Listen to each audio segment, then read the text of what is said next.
again, we were speaking of U.S. puppet regimes. Definitely, the Philippines is definitely one of the U.S.'s strongholds there. You know, it's the gateway to Asia, as they say. So, you know, all the organizing work we do, you know, the National Democratic Movement in the Philippines that we're all a part of is so important. And, you know, we want to build that bridge between the United States and the Philippines and support the work that's going on in the Philippines. And songs like Rock On, I write those with such a heavy heart because it's meaningful in that, you know, it's meaningful in that this is who I am. This is what this is what drives me every day is, you know, seeing working class people here, working class Filipinos, domestic workers here, and the struggles back home and how those two are really so connected, you know, and that's what Rock On is about, and that's the work that we do with People's Corps and KMB is really to educate, mobilize, and rally the API community, you know, for systemic change.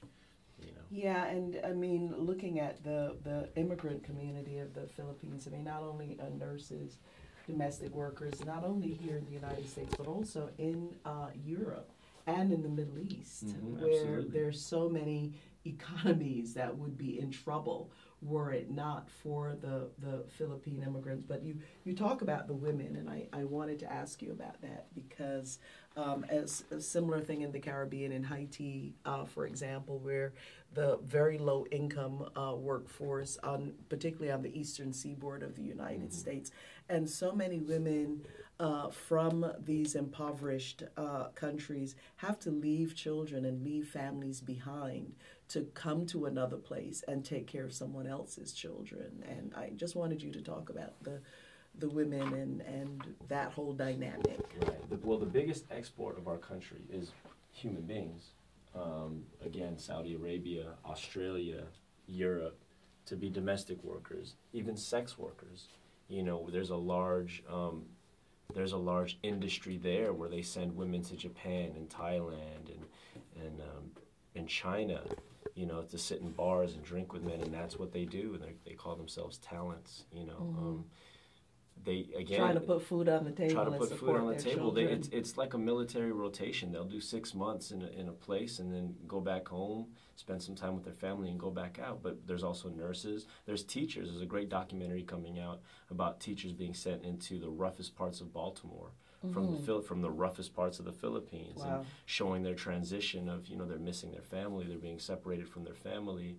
Again, like you said, Margaret, taking care of other people's children, you know, and that's a common story with the immigrants leaving Central and South America coming here. That's the same story leaving the Caribbean, you know, coming here and doing domestic work and things like that. And it's the women, you know, women come in droves out here for that kind of work. You know? Right, and Manila Rice, what about the young women, young Filipino women and other women in terms of the activism in KMB? How are you finding that balance and the relations, the power relations, so to speak, between the young women and the young men, and also the concern about some aspects of rap music that really focus on putting down women and, you know, calling us various names, which we can't repeat right now. Yeah, well, I think a lot of that machismo, that, you know, patriarchal concept that's instilled in a lot of young men,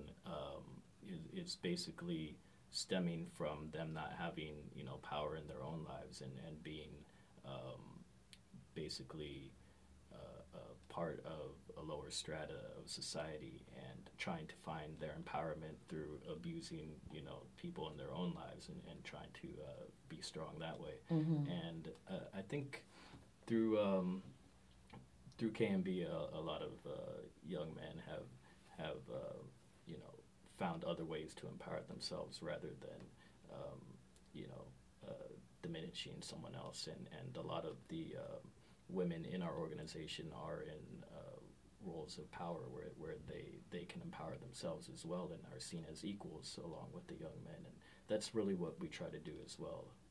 Right. It's really about you know, making the men in our community recognize their privilege. You know, we feel as young men of color that, oh, we're getting we're getting bombarded every day. You know, we're being oppressed every day.